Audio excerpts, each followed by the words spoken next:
sobre a importância da falta de tempo dos pais, na verdade, na educação do filho. Então, como é que a gente poderia melhorar essa culpa, ou diminuir, ou trabalhar isso aí, né? Primeira coisa é eliminar essa palavra culpa da sua vida, tá? Assuma responsabilidade. Não entre nesse ciclo de culpa-recompensa, porque se eu me sinto culpado, eu mereço castigo. Vamos acabar com isso logo. Segundo, estabeleça prioridades. Tempo é questão de prioridades. Se você precisa trabalhar, vá trabalhar. Sem nenhum problema. Converse com o seu filho, se for pequenininho vai começar a entender. Se já tiveram algum uso da razão, converse com ele, diga que ele vai passar por isso também, que a vida é assim. Só não traga recompensas no final do dia, um presente ou um afago, um caixa de chocolate, porque você foi trabalhar. Em hipótese nenhuma. O segundo aspecto importante, Marcinha, que eu sempre converso com os pais, é que, por favor, não façam dos seus filhos hóspedes em casa.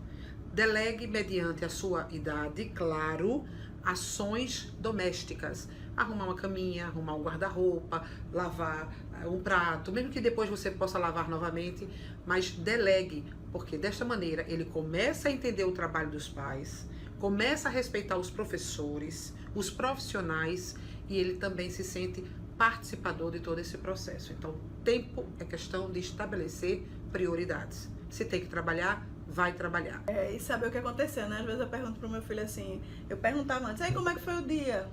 Bom, legal.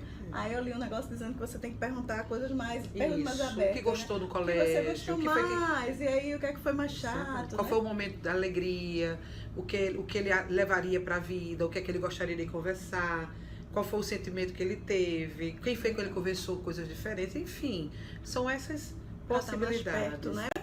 Eu acho que assim como eu, existem várias outras mães que assumem muito a responsabilidade dos seus filhos, né? E aí é uma realidade que não é mais uma realidade diferenciada, eu acho que é até uma realidade comum.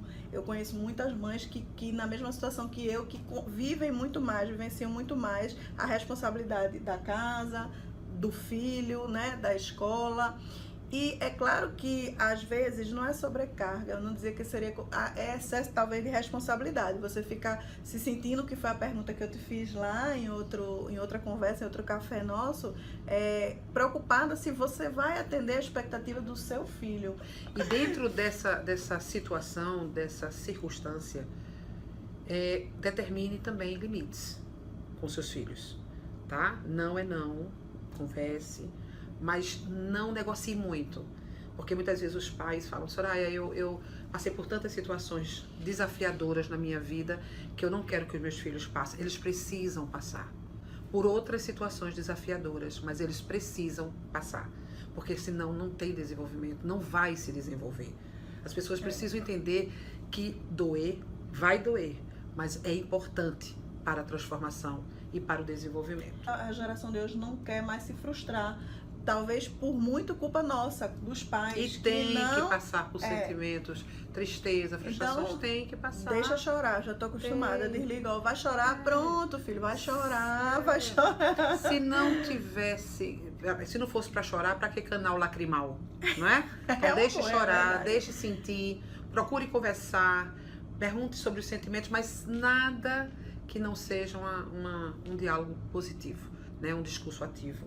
Porque muitas vezes os pais enchem de presentes, mas os meninos na realidade estão precisando de limites. Não tem Converse, diga que você tá num momento que precisa dependendo também da faixa etária, né? Tudo vai depender muito da faixa etária, porque as crianças querem a presença de forma qualitativa, não quantitativa. Esteja presente, seja pai, seja mãe, não apenas tenha filhos.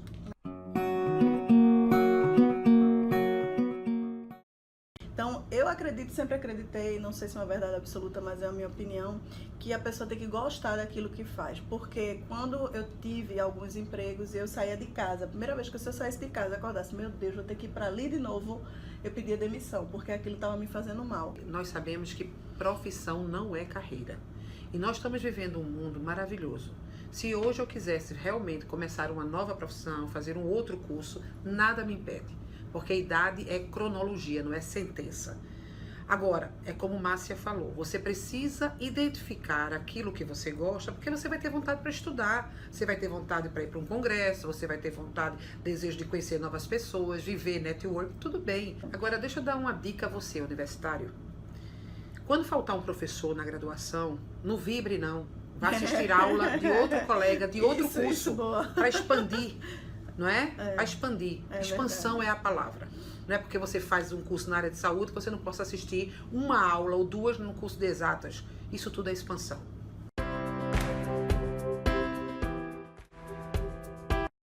Primeiro, uma pessoa sem uma agenda não gera previsibilidade. Boa. Não gerando uma previsibilidade, você está solto. Não é? Então, vou fazer isso hoje, vou fazer agora, daqui a pouco vou ali, volto aqui. E, finalmente, cadê a sua prioridade ou as suas prioridades durante o dia? É normal que você tenha a sua agenda. Um executivo, por exemplo, não sai sem uma agenda. E, se houver uma necessidade, ele pode fazer alguns ajustes. Até aí, tudo bem. Mas nós estamos vivendo um mundo de tantas informações. Mas lembrar que informação é o primeiro passo para a construção de um conhecimento, mas esse conhecimento precisa ser aplicado na minha vida. Senão eu vou me sentir um barco solto no mar, à deriva. O mais importante, na realidade, muita gente fala dos resultados, mas eu, particularmente, eu gosto muito da trajetória. Porque ninguém desiste do que quer, as pessoas desistem da trajetória. E quando você estabelece esse tempo, faça uma pergunta para você. Quem é o seu maior ídolo? Pensou? Maior ídolo profissional, referência, ele tem as mesmas 24 horas que você. E por que ele se tornou ídolo? Porque ele assumiu responsabilidade, estabeleceu metas, se viu nas metas, ajustou o que era necessário, não fugiu, não sabotou, não se negou e disse não a algumas distrações e não também a algumas coisas boas, Márcia. Porque muitas vezes na nossa agenda, na nossa construção, nós precisamos dizer não a coisas boas para encontrarmos a excelente. As redes não são problemas, sabe? Problemas são as pessoas que fazem uso errado, equivocado das redes. Quanto tempo você passa? Conversando o quê? Gerando que tipo de campo para você? Isso é importante, porque depois você vai culpar todo mundo daquilo que não aconteceu na sua vida. E me perdoe, a responsabilidade é sua. Quando você estabelece suas metas e você... É interessante também pontuar que essas metas, ela tem que ter uma objetividade, tem que ser específica, tem que ser relevante, tem que ser alcançável, ela tem que ser temporal, mensurável, porque senão você fica perdido. Quantas vezes os nomes de vocês aparecem nas suas agendas? Ave Maria, minha nossa, não me pergunte isso não. Pula, né? Vamos pular. Porque se não apareceu nenhuma vez, tá ou ruim, no máximo uma, tem alguma coisa errada aí. Você está produzindo para alguém, mas não está produzindo para você. Então, deixe de ser ocupado e passe a ser produtivo na sua gestão do tempo. Mas e também... as pessoas falam parabéns, muitos anos de vida. A gente é menos um. Então tem que qualificar mesmo o tempo. Não tem muito, é menos um ano. Menos um. Entendeu?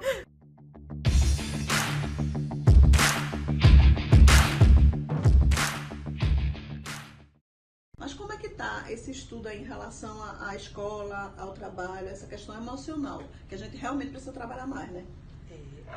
Até 2020, todas as escolas, segundo a BNCC, elas vão ter que agregar, que incorporar as competências socioemocionais.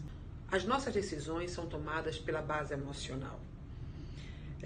O nosso cérebro, 87% é inconsciente e 13% é consciente. É muito inconsciente. Então, emoção é um programa de ação. Emoção é comportamento, não é sentimento. Nós não controlamos nossas emoções, nós trabalhamos nossas emoções. Então, eu preciso entender qual foi o estímulo, que pensamento eu gerei, que comportamento, emoção eu criei e que sentimento eu tive. Então, se eu quero mudar o que sinto, eu tenho que mudar o que penso. Então, voltando para a questão da escola, é necessário que todos os professores, todos os participantes, inclusive os próprios pais, entendam um pouquinho de competências socioemocionais. Então é interessante que vocês leiam sobre o assunto, porque vai trabalhar com a base da emoção, vai trabalhar com as relações humanas, vai trabalhar com o saber fazer aplicando a afetividade, vai ser desenvolvimento mesmo de competência. Então, habilidade social, habilidade emocional, habilidade relacional. Então, tudo isso vai ser uma grande força. Porque, deixa eu te fazer uma pergunta, e a você, Marcinha. Se na época da nossa infância você tivesse sido melhor atendido, melhor acolhido e menos criticado, que ser humano você seria hoje? Então é preciso acolher nossas crianças, entender com muito amor, muita afetividade, sim, não é, no momento dela, que sentimentos elas estão produzindo, o que é que elas estão entendendo, não é? A tristeza é tristeza, todo mundo passa por isso. Então, estourar as bolhas necessárias para o desenvolvimento humano, entende? Eu acho que começando pelos pais, né? Porque, por exemplo, eu acho que até para eu trabalhar o meu filho, eu também tenho que estar entendendo disso aí, né? Porque senão... Imagina-se que daqui a, sei lá, 5, 10 anos, muitas profissões deixam de existir, né? Existe uma coisa que... essa pergunta é muito, muito importante e os pais normalmente procuram muito e os clientes também. Tudo que puder ser copiado, será. Não tenha dúvidas. O que você fizer que pode ser copiado, será copiado. A inteligência artificial não veio, como muitos pensam, substituir a nossa inteligência natural. Isso não tem como. Mas nós precisamos também expandir a nossa sabedoria. Nós precisamos começar a trabalhar junto com a inteligência artificial. Então, se no nosso escritório eu posso fazer uso da inteligência artificial para construir minhas planilhas, gerar os meus padrões, por que não? Voltado para a profissão, todo profissional que se tornar obsoleto, a máquina vai substituir. O que você tem feito na sua vida profissional e pessoal, porque é uma coisa só, você é um só, para que você não se torne obsoleto? Quando você começa a refletir sobre isso, você está blindando a sua área profissional. Se você não tiver esse carinho e essa cautela de não se tornar obsoleto, pensando, inovando, conhecendo o novo cenário, tem a disruptura aí acontecendo, você precisa entender que você pode se expandir, basta parar para pensar com clareza, não é? Trabalhar muito o seu mindset, o seu brand set também. É ler bastante, é gerar network, viver networking de coisas realmente que são importantes. O professor hoje não é mais aquele professor de antigamente que era insubstituível. E a educação agora vai ser híbrida, né? Isso. Já tem aí, a proposta aí até do próprio... Eu acho que até do segundo grau, mas assim, no ensino superior, a gente já... Ensino médio, ó, idosa, segundo grau, esquece. A gente também tem que se adequar ao uso da tecnologia. E tem que parar com essa ideia de que eu não gosto, eu não preciso. Gente, para com isso, tá? Porque não tem fracasso. Não se sinta fracassado por não saber mexer. Eu, particularmente, tenho as minhas resistências, sim. Mas o que é que eu faço? Eu procuro dizer, olha, Soraya, você só precisa desenvolver essas competências. Desenvolver competências, você começa a se sentir... não é, acolhido pelo sistema, pelas pessoas. Para que eu me torne um robô, eu não preciso ser um robô.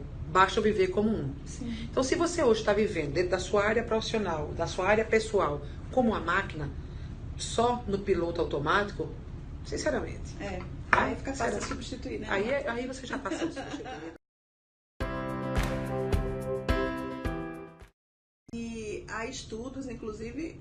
Estados Unidos, Europa, que muita gente já está usando a tecnologia como na base educacional, coisa que a gente aqui ainda não tem. Mas, amiga, meu filho tem 4 anos e ele usa o tablet, o celular, de uma maneira muito mais incrível do que a gente usa, né? Sabe mais do que eu se brincar. Então, acho que é impossível a gente pensar a educação ainda no modelo tradicional, que é o professor no quadro, né? Falando para o aluno, dando aquela palestra sozinho, um monólogo, e o aluno ali sentado naquela cadeira. Hoje a gente tem um perfil, por exemplo, nós que damos aula muito tempo aí à noite, do aluno que trabalha e vai para a faculdade. Aí a pessoa vai para o trabalho, chega cansado, pega ônibus, enfim, engarrafamento, e vai sentar ali, ouvir o professor falar, só o professor falar. Aí ele pega o celular e faz o quê? Vai para o WhatsApp, vai para a rede social. Então, existia uma época, há uns 2, 3 anos, que a gente concorria diretamente com o celular, com o aplicativo. Por que a gente não concorre mais? Porque a gente, eu e você e outros professores, entenderam isso e se uniram à tecnologia.